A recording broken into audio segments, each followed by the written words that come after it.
नमस्कार, मैं अंकित आपका स्वागत करता हूं अपने चैनल द ह्यूमन वॉइस पर। इस वक्त मेरी उपस्थिति उत्तर प्रदेश के जिला बरेली के कैंट थाना क्षेत्र के अंतर्गत मोहनपुर में है। ये वही मोहनपुर है जहां के एक रहने वाले युवक का पिछले 25 तारीख को उसका शव सुबह ठिरिया के एक रोड किनारे मिलता है, जिससे माहौल में अफरा-तफरी मच जाती है। उस इलाके के लोग काफ़ी सन्नाटे में आ जाते हैं।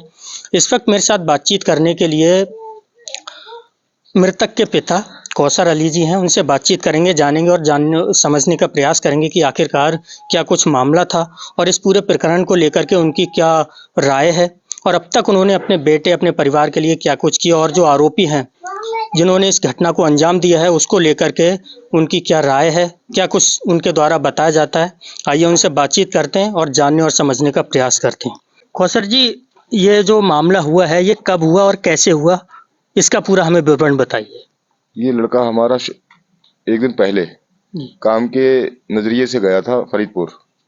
हालांकि उस दिन शुक्रवार का दिन था, नमाज का दिन था हम लोगों की, तो उसका काम करने का इरादा नहीं था।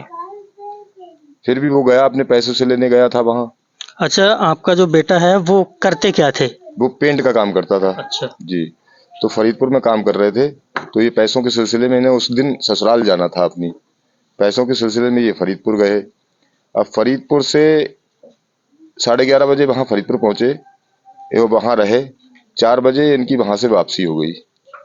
वापसी हो जाने के बाद नकटिया पर कुछ नरियाबल अड्डे पर कुछ किसी टेम्पू वाले से इनकी थोड़ा सा भिड़ंत हो गई। गाड़ी भिड़ गई। वो गाड़ी भिड़ जाने के बाद थोड़ा बहुत चोट आ गई, तो ये इस डर से ये गाड़ी में जो नुक्स आ गया उसको सही कराने के लिए बरेली चले गए कि कहीं ऐसा ना हो हमारे पापा हमें डांटेंगे। अच्छा, उनकी खुद की गाड़ी में वो आ जी गया। जी। जी। तो वो गाड़ी सही करा के और अपने गांव वापस आ गए। वापस वो अपने घर ना आके वो सीधे निकल गए ठिरिया को। उनका कोई फोन, मतलब लोगों ने बताया कि फोन आ गया, उनका कोई फोन लगा हुआ था कान पे से। ये किस वक्त की बात है? ये लगभग 6, यहाँ से जो निकला है वो 6:40 पे लगभग सुबह शाम में? शाम को ये ठिरिया के लिए निकला है। अब ठिरिया के लिए निकला है तो ये काफी दूर तक अकेला ही देखा गया। अब ठिरिया, थोड़ी दूर पर ठिरिया है। नाला पार करने के बाद अब ठिरिया में गए, तो ठिरिया में फिर कहाँ गए उसकी हमें जानकारी नहीं है। हम लोग, अब हम आते हैं काम पे से, हम भी फरीदपुर गए थे। हम आए तो हम आने के बाद 6:30 बजे लगभग आ गए। हमने कुछ टाइम अपना गवाया और गवाने के बाद अपनी बीबी से पूछा कि अभी कादिर आए नहीं है, तो उन्होंने कहा आ तो गए हैं, आने का तो था, उन्हें आए नहीं है अभी वो। तो हमने कहा अब तक पता नहीं है, देखते हैं। फ़ोन किया, फ़ोन लगा ही नहीं उनका। फिर फ़ोन किया, फिर घंटी जारी, बराबर फ़ोन उठा नहीं। आखिरी बार उस दिन कब बात हुई थी आपकी? आखिरी बार लगभग 12:00 पे मेरी बातचीत हुई थी। दिन में? दिन में। सुबह वो काम पर कितने बजे जाते हैं? सुबह काम पे लगभग 8:30 बजे जाते हैं, मगर उस दिन 8:30 बजे नहीं गए वो। अच्छा। लगभग 9:30 बजे गए वो यहाँ से। अच्छा, सुबह में? सुबह में। ठीक। हम उनसे पहले निकल गए थे। ठीक, फिर आपने 12 बजे लास्ट कॉल किया गया जी था? जी। ठीक। तो हमने कॉल करके उनसे पूछा, हमने कहा बेटा हम हमारे साथ चलना, हम इधर से चलेंगे तभी। तो उन्होंने कहा हम अपनी ससुराल जाएंगे, लिहाजा हम पहले चले जा रहे हैं, आप बाद में आ जाना। उनकी ससुराल कहाँ पर थी? उनकी ससुराल थाना हाफिजगंज सितरा में ससुराल है उनकी। अच्छा, जिस दिन उनका ये डेथ हुई है, उस दिन वो काम पर ना जा कर के अपने ससुराल जा रहे थे? ससुराल जाना था उनको। अच्छा, जाना था। मगर बीवी को लेने? हाँ, बीवी को लेने के लिए। अच्छा। मगर वो वहां ना जाके वो फोन जो आ गया, उस फोन ने उनको ट्रेस कर दिया और एकदम बजाय उधर के इधर घुमा दिया। अच्छा, ससुराल। हाँ, तो वो ठिरिया चले गए। ठिरिया जाने के बाद उनका फिर फोन हम लोग ट्राई करते रहे, पूरी रात हमने ट्राई किया, पूरी रात उसको ढूंढा हमने, नहीं मिला वो हमें। रिश्तेदारी में भी फोन किए, रिश्तेदारी में मालूम भी करा और हम गए भी देखने, सितरा भी गए हम रात को, तो कोई उसका क्लू नहीं मिला हमें। सुबह को हम चौकी जा रहे थे FIR देने के लिए, मतलब प्लान कर रहे थे FIR का। तो हमने संपर्क साधा, हमारे एक मिलने वाले हैं उनसे, तो उनके जरिए, उनका थोड़ा सा पुलिस में संपर्क रहता है, उनके जरिए हमें पता ये चला कि आपका बेटा कुछ नशीले पदार्थ लेता था।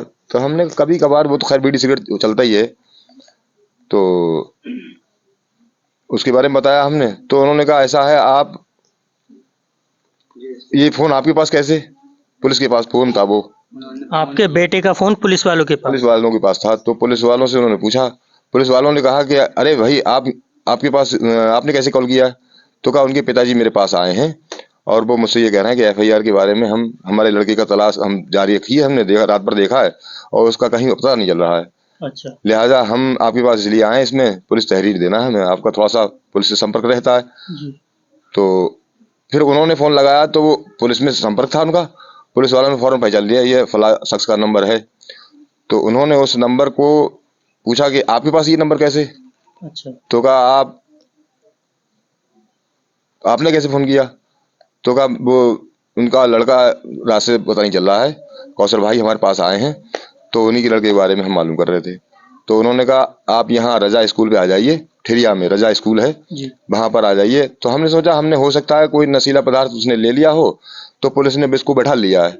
आम तौर पर वो ऐसा नशीला पदार्थ कोई सेवन करते थे आपके बेटे? कभी कभी मतलब, तो वो हमने सोचा हमने कर लिया होगा उसने, अच्छा। जिसकी बिना पर पुलिस ने उसको पकड़ के बैठा लिया है। तो हम लेने की घर से जा रहे थे, तो हमने देखेंगे जाके वहां जाके देखा तो वहां माहौल ही कुछ और था। जब देखा तो हमारे सन रह गए एकदम। अच्छा, वो हाँ, वो डेथ हो मृतक चुकी। डेथ हो चुकी थी। अच्छा। तब हमें पता चला। अब ये है कि हालांकि बॉडी से ऐसा बंदा था, वो लंबा चौड़ा था, एक दो आदमी की बस की बात नहीं थी जो उसको गिरा देता कोई, इसमें और भी लोग इन्वॉल्व हैं। अब वो ये फिर प्रशासन का काम है, वो कैसे करके इसमें तफ्तीश करते हैं और कैसे हमें पता चलता है। तो उसके बाद फिर बॉडी को पुलिस वाले ले गए?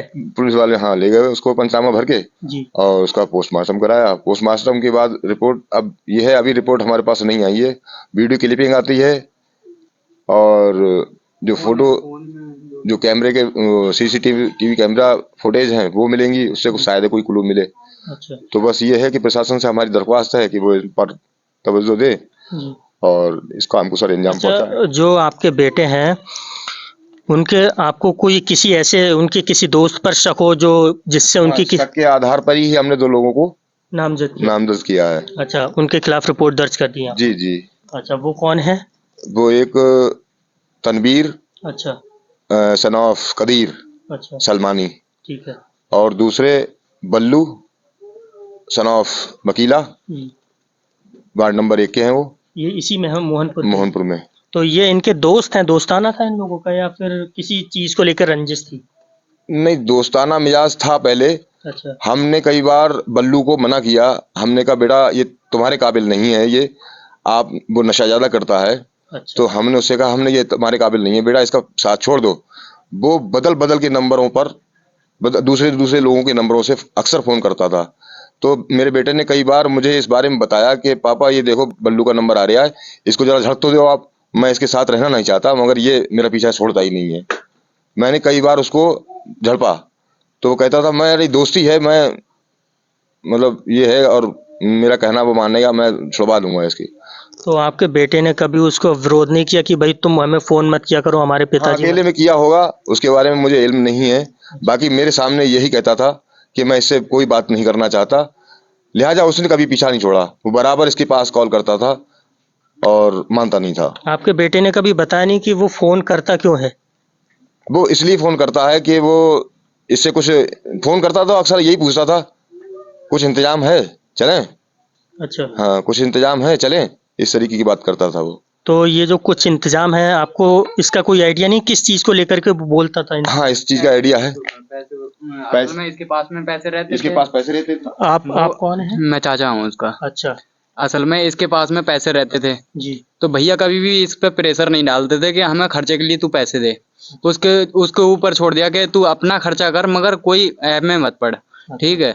तो उसके पास में पैसे रहते थे, ये पैसे के लालच में के ये पैसे हमारे ऊपर खर्च करेगा और वो कर दिया करता था, सीधा लड़का था, पैसा अपना खर्च कर दिया था करता था। तो वो उसके पीछे ज़्यादातर इसी वजह से लगे रहते हैं कि हमें जिस चीज़ की ज़रूरत होगी इससे पैसे लेके अपनी चीज़ें पूरी करेंगे। तो आमतौर पर वो सिर्फ पैसे के लालच में उनके साथ रहता था? जी जी जी। उनको फोन किया कर? जी जी। एक अच्छा। बार तो मेरे सामने भी फ़ोन आया था, तो कह रहा चाचा ये ज़बरदस्ती मेरे कने फ़ोन कर रहा है, ज़बरदस्ती बुला रहा है मुझे और देखना बात करके। मैंने बात करी तो कह रहा कादिर से बात करा दो। अच्छा। आप कौन बोल रहे हो? मैंने कहा मैं चाचा बोल रहा हूँ इसका। तो कह रहा है कादिर से बात करा दो, कादिर से बात करनी है। तो मैंने बहाना मार दिया, मैंने कहा ऐसा है मोबाइल लगा हुआ है चार्जर पे, वो है नहीं यहाँ पर, आएगा तब बात करा दूंगा मैं। अच्छा।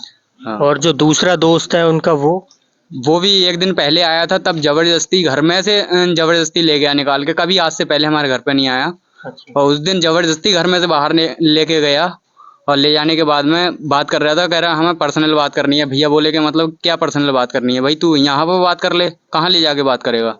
तो उसने बहाने मिला दिए कि भाई मैं काम के इस तरह से बात कर रहा हूँ कि जी।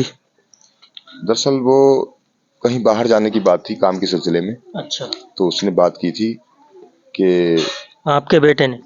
हमारे बेटे ने नहीं, तनवीर ने, तनवीर। कि चलो भाई वहाँ नैनीताल चलते हैं काम करने की गर्ज से। जी। तो उसने कहा हाँ चलते, तो मगर ये है कि हमारा हिसाब किताब बन नहीं पाया उसमें। अब ये है कि जब हिसाब बन जाएगा तो देखेंगे। एडवांस वगैरह नहीं मिला हमें, एडवांस मिल जाता तो हम चले जाते। अच्छा, किसी तो काम को हाँ, लेकर के? काम के लेकर के। तो अब वो ये है कि आगे सब बातों को खत्म करने के बाद बात ये है कि इसमें और भी लोग इन्वॉल्व हैं। हाँ, तो ये प्रशासन का काम है, प्रशासन अपने स्तर से ले इसको और सरे अंजाम तक पहुंचाए। और 25 तारीख की ये घटना है जब वो शव मिला आपको। जी जी अभी फिर 25 तारीख को ही आपने एफआईआर दर्ज करा दी थी। जी जी अभी तक उसका 26 को, जी। अभी तक उसमें कोई पुलिस की जांच में कुछ पुलिस ने बताया क्या निकल के आया अभी तक? नहीं, अभी तक तो कुछ नहीं बताया है। अच्छा। पुलिस ने दोनों लोगों को गिरफ्तार कर लिया है। आज 28 तारीख हो गई है जी जी है ना? जी और पुलिस अच्छा, वो जो दो हैं वो गिरफ्तार हो चुके हैं। जी जी। तो अभी पुलिस कुछ भी नहीं बता पा रही क्या? कुछ नहीं, अभी कुछ नहीं बता पा उनसे रही। जो गिरफ्तार हुए उनसे कुछ पूछताछ हुई नहीं अभी? हाँ, पूछताछ हुई होगी, हमें इस बारे में इल्म नहीं है। नहीं। हाँ, मगर ये है कि उन्होंने आश्वासन दिया है हमें जी। कि सारे हमारे पास सारे डॉक्यूमेंट्स आ जाएंगे, मतलब ये फुटेज वगैरह आ जाएंगी और मोबाइल डिटेल निकल के आ जाएगी। और गला दबा के मारा है। गला दबा के मारा? जी, गले में निशान पाए गए थे। तो अब ये है कि अब ये प्रशासन के अंडर है कि वो किस तरीके से इसको लेते हैं। तो इस वक्त मेरे साथ बातचीत करने के लिए मृतक के पिता कौसर अली जी थे। जैसा कि आपने उनको सुना, जो कुछ उन्होंने बताया आरोपी को लेकर, अपने बेटे की डेथ को लेकर के, आप जैसा कि आप ये वीडियो देख रहे हैं, आपने देखा होगा पूरा मैटर, पूरा मामला समझा होगा। हमारी आपसे अपील है कि इस वीडियो को ज़्यादा से ज़्यादा शेयर करें, लाइक करें और ये वीडियो उच्च प्रशासनिक अधिकारियों तक पहुँचे ताकि जल्द से जल्द इन्हें इंसाफ मिल सके। ये हमारी आपसे अपील है। जितने भी दर्शक मेरे देख रहे हैं, ये केस फास्ट ट्रैक कोर्ट में चलना चाहिए क्योंकि काफ़ी गंभीर मामला है। किसी भी व्यक्ति को ऐसे बाहर ले जाकर मारना एक संगीन अपराध है। यही हमारी उम्मीद है आपसे। और अगर आप चैनल पर नए हैं तो चैनल को सब्सक्राइब करें और इस वीडियो को ज़्यादा से ज़्यादा लाइक और शेयर ज़रूर करें। जय हिंद, धन्यवाद।